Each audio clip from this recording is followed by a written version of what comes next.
misericórdia, meu Deus, desça sobre ele e afaste de mim a ideia de me alegrar com a sua morte.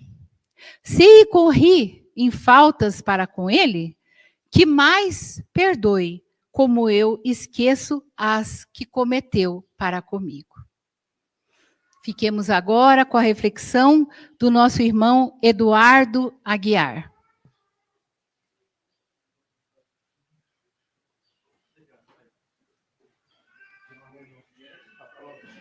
Está pronto aí, João? Uma boa tarde a todos, queridos irmãos, queridas irmãs, encarnados e desencarnados, a todos também que nos acompanham via internet, que Jesus, o Mestre, ele possa nos abençoar em mais esta reunião da tarde de hoje. O Evangelho, segundo o Espiritismo, é o GPS espiritual que direciona todos nós na caminhada terrena.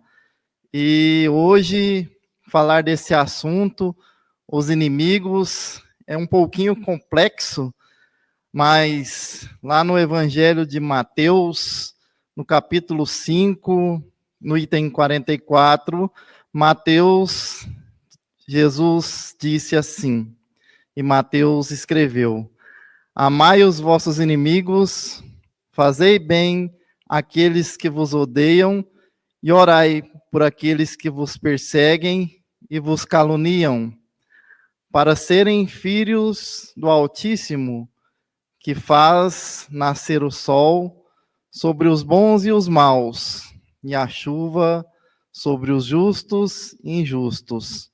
Se amardes somente aqueles que vos amam, que recompensa tereis nisso? Os publicanos não fazem o mesmo? Sede perfeitos, como vosso Pai Celestial é perfeito. É uma missão difícil que Jesus deu a todos nós. Nós sermos perfeitos conforme Deus, nosso Pai. Estamos a caminho da plenitude da evolução, mas sabemos que no mundo de provas e expiações não é nada fácil. Mas lembremos também lá em Romanos 12, 20, quando Paulo de Tarso, ele fala o seguinte: não revideis a vingança, mas se o inimigo precisar, dai-lhe comida, dai-lhe água, porque só assim, com o bem, é que se vence o mal. E aí você coloca brasas na cabeça do inimigo e com o bem ele começa a sentir algum tipo de remorso. Lembrando também que disseram para um sábio que ele amasse o seu pior inimigo, e ele disse: eu amei a mim mesmo, porque o nosso maior inimigo somos nós mesmos. Como nos relata Humberto de Campos, em uma historinha de Jesus, eu já citei essa história em outras palestras, mas como nós estamos falando sobre inimigos, Humberto de Campos foi crucial quando ele descreveu a caminhada de Jesus, que ia para Cafarnaum, junto com Pedro, e ali amanhã ela resplendora, o sol brilhava, as aves cantavam, a natureza em si, e eles caminham. E Simão Pedro diz o seguinte a Jesus: mestre, eu quero descobrir quem são os nossos piores inimigos, que eu quero eliminar um a um. E Jesus diz a Pedro: Pedro, a experiência com o passar dos anos é o melhor professor para nos mostrar quem são os nossos maiores inimigos. E Pedro diz a Jesus: mestre, mas a experiência demora demais. E Jesus olha para Pedro sereno e diz: Pedro, se olharmos com o olhar do Espírito e ouvirmos com os ouvidos da alma, em apenas 1 hora aparecem na nossa vida vários inimigos.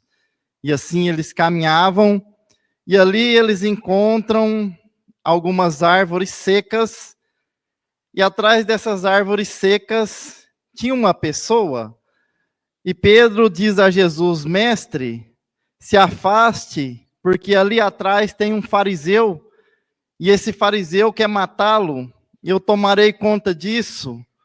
E Pedro se dirige àquelas árvores secas, e para sua surpresa, ali se encontrava André, filho de Jonas, seu irmão. E Pedro fica um pouco desconcertado, e Jesus olha para Pedro e diz: Pedro, o medo é um dos piores inimigos que nós carregamos. Eles continuam essa caminhada, indo para Cafarnaum, e ali eles encontram um levita. Esse levita, ele fazia pregações do livro de Torá, do Antigo Testamento, e esse levita, ele não é muito receptivo com Jesus e Pedro, e ele fala algumas palavras, e Pedro toma as dores de Jesus, se enche de cólera, e ali ele começa a discutir com esse levita. Pedro altera a voz, o levita fica com medo e sai correndo de medo de Pedro, e Jesus olha para Pedro e diz: Pedro, qual é o mandamento daquele discípulo que se candidata ao reino dos céus? E Pedro diz: amar ao próximo como a si mesmo. E Jesus diz a Pedro: Pedro, nesse diálogo eu não vi nada que você disse de amar esse ser. Muito pelo contrário, Pedro, a cólera é um dos piores inimigos que nós temos dentro de nós. E eles continuam a caminhada, e eles encontram um judeu, vendedor de perfumes, Teóstrafo. E Teóstrafo relata para Jesus e Pedro sobre Zeconias. Zeconias era um leproso. Jesus havia curado esse leproso, e Teóstrafo diz que esse leproso falava mal do mestre em Jerusalém. E Pedro, mais uma vez, explosivo que era, tomou as dores de Jesus e disse que Zeconias, ele era um ingrato, que Jesus o havia curado, mas ele ficava falando mal de Jesus pelas costas. E Jesus diz a Pedro: Pedro, quantas vezes devemos perdoar aqueles que nos ofendem? E Pedro diz: não 7 vezes, mestre, mas 7 vezes 70 vezes. E Jesus, mais uma vez, olha para Pedro sereno e diz: Pedro, a dureza do coração também é um dos piores inimigos que todos nós temos.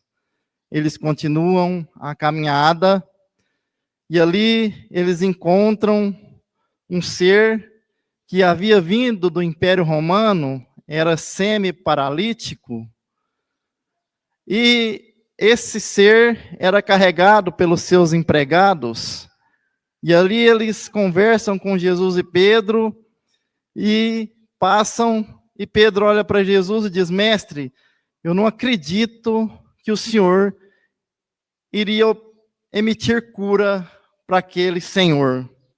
E Jesus, sereno, diz a Pedro: Pedro, pense novamente. A vaidade também é um dos piores inimigos que todos nós carregamos dentro dos nossos corações. E eles continuam a caminhada para Cafarnaum. Ali eles encontram um rapaz. Esse rapaz, ele havia saído do Império Romano, porque não concordava com algumas atitudes do imperador, e ali ele se encontra rodeado de pessoas, e eles começam a falar do imperador. E Pedro, alcançando aquelas pessoas, ele se empolga. E ali ele começa a falar mal também do imperador. E quando eles terminam a conversa, Jesus chama Pedro e diz a Pedro: Pedro, você mora ou trabalha com o imperador? Porque falaste com tanta desenvoltura que parece que você se encontra lá com ele, executando atividades no dia a dia. E Pedro fica sem jeito e diz: não, mestre, eu não trabalho com o imperador. E Jesus, mais uma vez, olha e diz: Pedro, a maledicência também é um dos piores inimigos que todos nós temos. Jesus diz a ele: em apenas uma hora apareceram 5 dos nossos piores inimigos. Então a maior luta nossa não é com os outros. A maior luta nossa é conosco mesmo. É nós vencermos a nós mesmos. Mas lembrando que nessa caminhada de turbulência planetária, onde a Terra passa por um momento transitório de provas e expiações para o mundo regenerador, é natural que ocorram as discussões, que ocorram as indiferenças, porque nós somos ainda espíritos crianças nessa evolução, nessa trajetória evolutiva rumo à plenitude.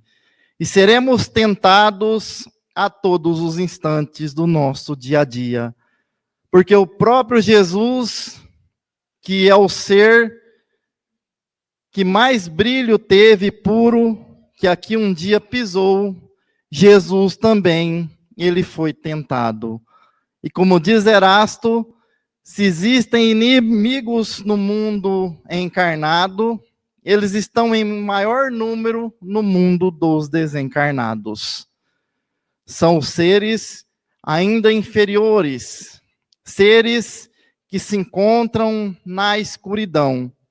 A pergunta 120 do Livro dos Espíritos, Kardec relata: todos os espíritos devem passar pela fieira do mal para chegar ao bem? E os espíritos peremptórios dizem a Kardec: pela fieira do mal não, mas pela fieira da ignorância sim. Então, quanto mais o ser for ignorante, mais ele não compreende as leis do Criador. Porque na 621, Kardec pergunta: onde está escrita as leis de Deus? E os espíritos respondem: as leis de Deus está escrita na consciência. E quanto mais nós expandimos essa consciência, mais aumenta o nosso senso de responsabilidade e aumenta o nosso senso de dever para com os nossos irmãos de caminhada. E aí nós vamos deixando de termos inimigos diante dessa caminhada. Alguns espíritos exemplares que aqui estiveram entenderam essa essência dos ensinamentos de Jesus. Chico Xavier, um deles, certa feita, perguntaram para Chico: Chico, você tem inimigos? E Chico disse a seguinte resposta: eu não tenho inimigos, eu tenho amigos que se decepcionaram com minha imperfeição um dia. Então, seres imperfeitos que somos, nós decepcionamos uns aos outros. Como diz André Luiz, no livro Libertação, nós somos como as estrelas, como os planetas, emitimos radiação, e a nossa radiação, ela vai encostando com a irradiação dos outros irmãos. Uns emitem radiação da energia do bem, outros emitem radiação da energia mais negativa. Mas aqueles que já possuem as estrelas do amor, da sabedoria, da beneficência no coração, eles não devem menosprezar aqueles que passam pelo nevoeiro da maldade, pelo nevoeiro da ignorância, pelo nevoeiro da indiferença, porque ainda são irmãos em trajetória que não compreenderam a essência desse evangelho de Jesus. Inúmeros exemplos. Estevão, quando estava prestes a desencarnar, a expirar, Estevão, ele olha para Abigail, que era noiva de Saulo, naquele momento, que se tornou Paulo, e ele sabia que Saulo havia mandado apedrejar. E Estevão olha para Abigail e diz: Abigail, não sinta mágoas de Saulo. Se ele faz o que faz pelos ensinamentos do Antigo Testamento, o que ele não fará quando ele entender Jesus? E Estevão perdoou Saulo naquele instante. E Saulo se tornou Paulo, um dos maiores apóstolos de Jesus, que espalhou e disseminou o cristianismo por todo o mundo. Se não fosse Paulo, talvez hoje nós não estaríamos aqui falando do Evangelho de Jesus. Joana de Cusa, naquele instante em que o algoz, ele vai proferir o golpe nela, e ele diz a Joana de Cusa: é isso que aquele ser te ensinou? A você se humilhar dessa forma? E ela olha para aquele algoz e diz: ele não me ensinou só isso. Ele me ensinou também a amar você. Então, inúmeros são os exemplos da caminhada terrena. Joana d'Arc, com apenas 18 anos, Joana d'Arc, ela consegue fazer uma virada com o exército da França, devolve a coroa para o rei Carlos VII. Joana d'Arc, que foi uma das maiores médiuns da Idade Média, porque ela ouvia e enxergava os espíritos. Joana d'Arc, ela é condenada à fogueira em praça pública. E Joana d'Arc, ela relata depois do seu desencarne que a maior dificuldade que ela teve foi de perdoar os inimigos, principalmente o rei Carlos VII, que a abandonou depois que ela havia devolvido a coroa a ele, mas que ela conseguiu fazer isso. Na pergunta 340 do livro Consolador, Emmanuel responde, perguntaram para ele: o perdão é o mesmo que esquecimento? E Emmanuel diz: o perdão é necessário para que não se alimente a vingança no mundo da terra. Mas para aqueles espíritos que já entenderam os ensinamentos de Jesus, o perdão e o esquecimento andam juntos, porque só a partir daí que ocorre a regeneração. Então, espíritos errantes, que ainda somos, espíritos imperfeitos em aprendizagem, a pergunta 919 do Livro dos Espíritos, quando Kardec diz: qual a melhor forma de nós nos melhorarmos e estarmos defendidos de todo o mal? E Santo Agostinho, que é um teólogo quando encarnado, contribuiu muito mais com a doutrina quanto desencarnado, diz: já dizia um sábio da antiguidade, conhece-te a ti mesmo.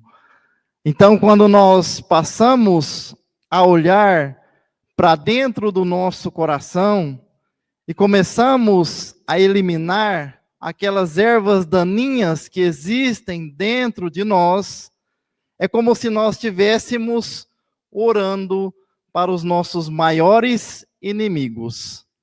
Porque esses vícios morais é quem nos corrompe. Quando Jesus foi jantar na casa do fariseu, Ele observa que Jesus não lavara as mãos e diz a Jesus: Mestre, nem o Senhor nem os seus apóstolos lavam as mãos?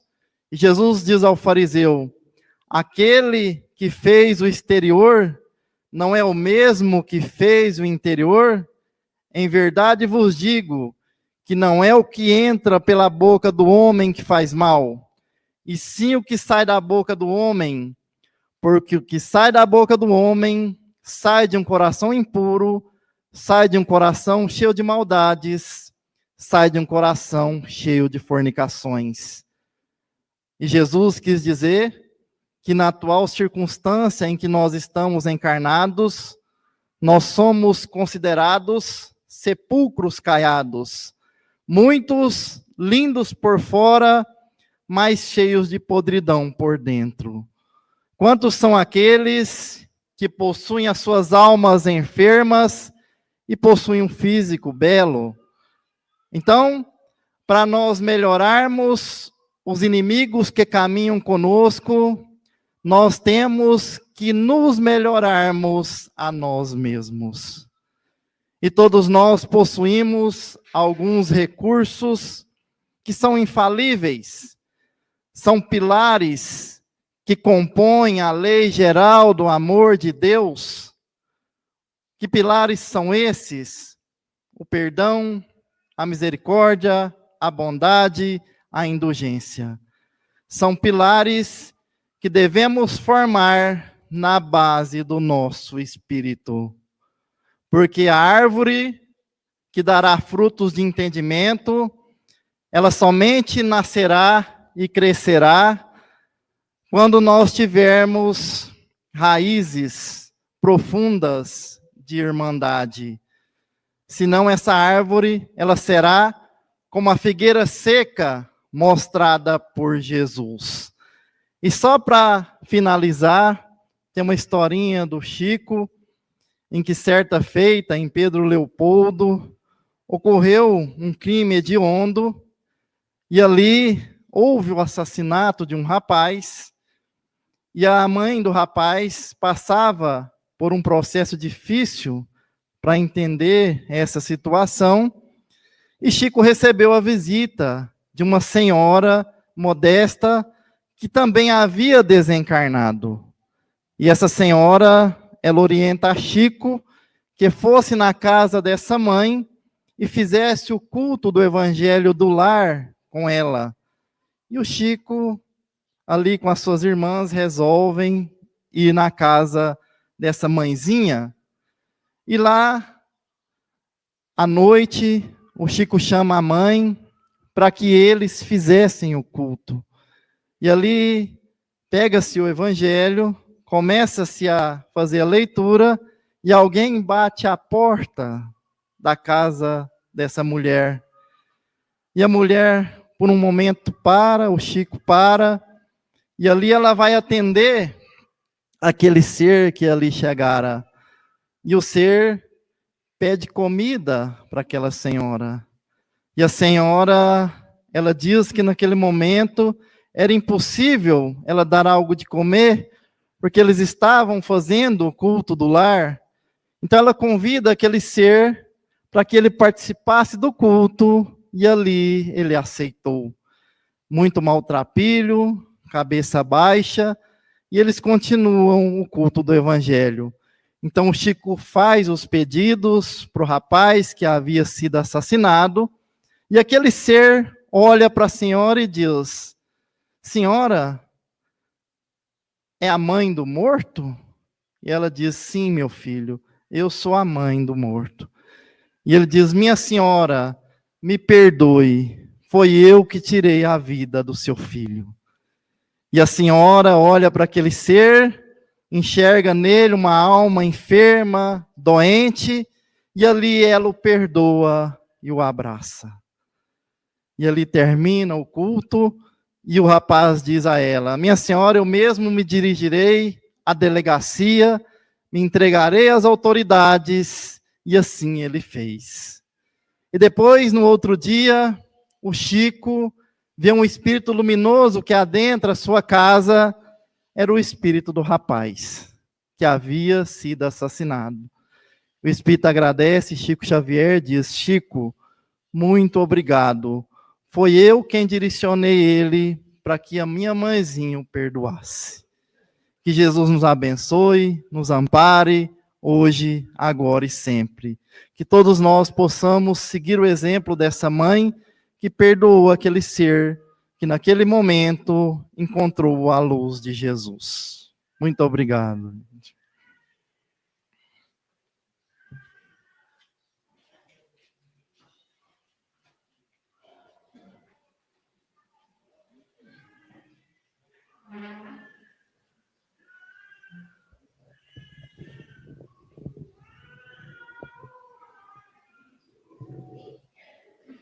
No prosseguimento da nossa reunião,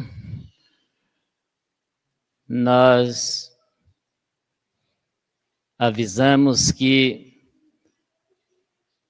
nos dias 9, 10 e 11 próximos, vai acontecer um bazar para arrecadar recursos para serem empregados na obra do asilo Lar São Vicente de Paulo.